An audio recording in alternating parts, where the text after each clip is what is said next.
I'm sorry that we couldn't speak earlier, but I was travelling, as you know. Chairman, we'll start with the statement on LeedsUnited.com. The club have dispensed with the services of Simon Grayson and his coaching staff. Can you give us the thoughts behind this decision? Well, I think that, first of all, we have to acknowledge the fact that in the previous 3 seasons, Simon got us to the playoff semi-finals. He won us promotion the next year. Last year we finished 7th. And contrary to some of the nutters on tweet and Twitter, we backed him all the way. The first time I said no to a player that someone wanted to buy, last Thursday, when he wanted to sign a player who's going to cost us £600,000 a year. I said, we've already got 6 centre-backs, all of whom you signed. We have, at 30, we had probably the largest, well, one of the largest squads in the Championship, and a bigger squad than many clubs in the Premiership. Our wage budget was £9.5 million this year. We spent over £12 million. So these people who are blaming me for the results don't know what they're talking about. Every penny that we've made from transfer fees has gone back into the team, either in transfer fees or wages. Don't forget, if you sign a player for, say, on a free transfer, say, on $500,000 a year, which with tax is $600,000 a year, you give them a 3-year contract, you're committing up to £1.8 million, which is a tremendous amount of money.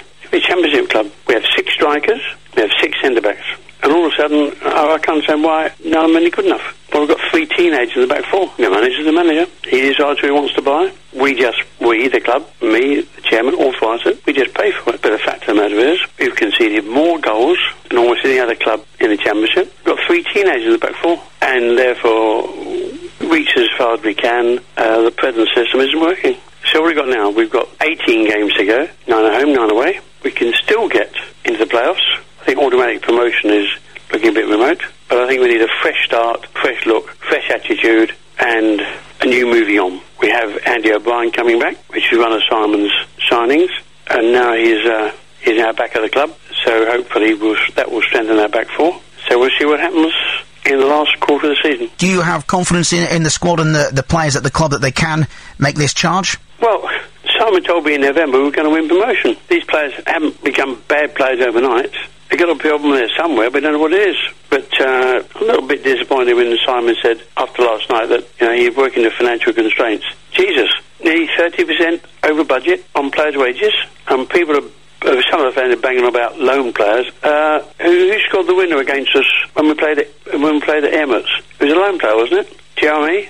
It's not a question of how much you spend on the transfer fee. It's a question of the quality of player you get. It's a free player, free transfer, where you pay £35 million for a Cowell or £50 million for a Torres. So money itself doesn't mean anything. The important thing is quality and value for money. And what I don't understand is why we are where we are with what we spent. I mean, don't forget, when we were beaten by Barnsley 4-1, their wage bill was £4.5 million. Ours was £11.5 million. So clearly we're not getting value for money, are we? So therefore we need, since the present system isn't working, need a fresh look, fresh start. Having said that, thank you to Simon for what he's done in the past and his 2 assistants, but we have to move on. The statement on the website says that Neil Redfern will take temporary charge until a new man is available. Neil, obviously a man with plenty of experience of the game.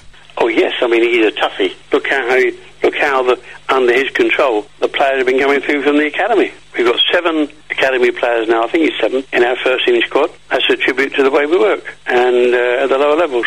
And I'm sure that he will bring a fresh face and see what's happening. And then that gives us time to rethink and move on.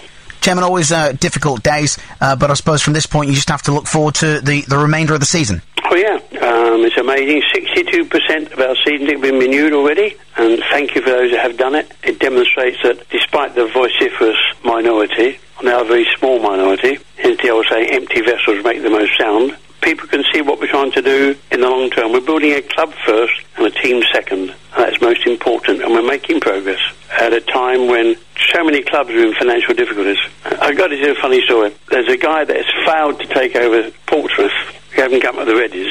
I met him 3 months ago at the request of somebody else who's interested in investing in Leeds. And they come through the door every day, every week of the month. All these people saying, spend, or spend. Why should anybody spend? And what's more important, because of a text I got yesterday, why would anybody want to invest in a club where there's a vociferous minority, makes so much bad vibes? Do me a favour, don't need it. Anyway, all these people that claim that they have contacts and have money, include the Leeds United Supporters Trust.